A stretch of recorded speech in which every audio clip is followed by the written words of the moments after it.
Okay, here's some of what I consider eye candy.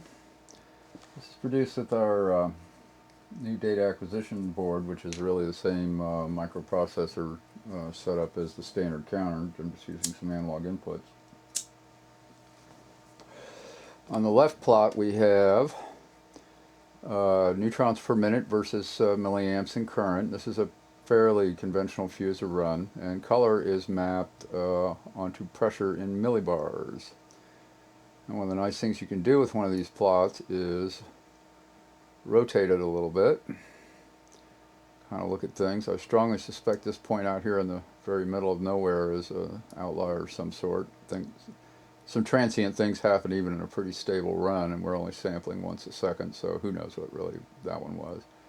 But you can tell from the top that first of all, as the current goes up, the voltage goes down a little bit. That's because I put right in the axis mapping the math to take into account the ballast resistor we have.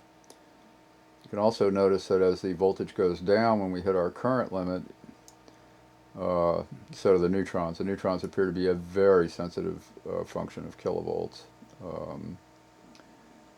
And like I said, we probably have some outliers down here that are just something where the A to D converter hadn't had time to respond to an arc or a spark. So this is showing me that I got right up around 14 to 1600 neutron counts per minute, which is roughly 1.4 to 1.6 million neutrons per second out of the fusor due to a completely accidental scale factor that just happens to be. This was calibrated against Richard Hall's gear at HES 2009, so we have some fairly good faith in it, and it's a Horniak detector, so we think it's pretty stable. Now over here on the right, we're looking at the exact same data, only it's a Q plot. In other words, we've normalized the neutron counts by the amount of power we put in. And we notice that while this one here at almost no milliamps might be an outlier, it might not be. And by the way, color in this case is time in the run. That right here, there's a couple of sweet spots, it looks like, and some sort of interesting linear correlations down here, but at about 8 milliamps. Here at a higher current, we were putting out more neutrons, as you can see on the left plot, but not as much more as we were putting in more power.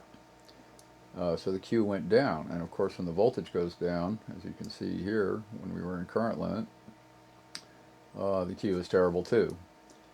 Now one of the things this is of course telling me is I need a higher voltage power supply, because everything gets better very, very fast above about 45 kilovolts. But I consider this to be pretty good eye candy. There's a number of other things we can do here. I'm basically allowing you to look at 4 A to D channels and 2 counters, and then type in your own math in Perl into an edit box that lets you determine what you want mapped onto what axis and what color scheme you want to use and all this other kind of fun stuff. But I just thought I'd show this as a bit of eye candy, and boy is this fun to be able to do and just see things in your data that, at least in my case, because I'm a careful observer, I kind of knew they were there, but I mean this makes it obvious. And hey kids, to all you kids who say just turn it up to 11 to get more neutrons, no, even without scaling for Q, turning up to 11 up here where I'm in current limit, or even where I'm not in current limit, look, less neutrons than over here. Okay? So this is more of a thing of subtlety than brute force.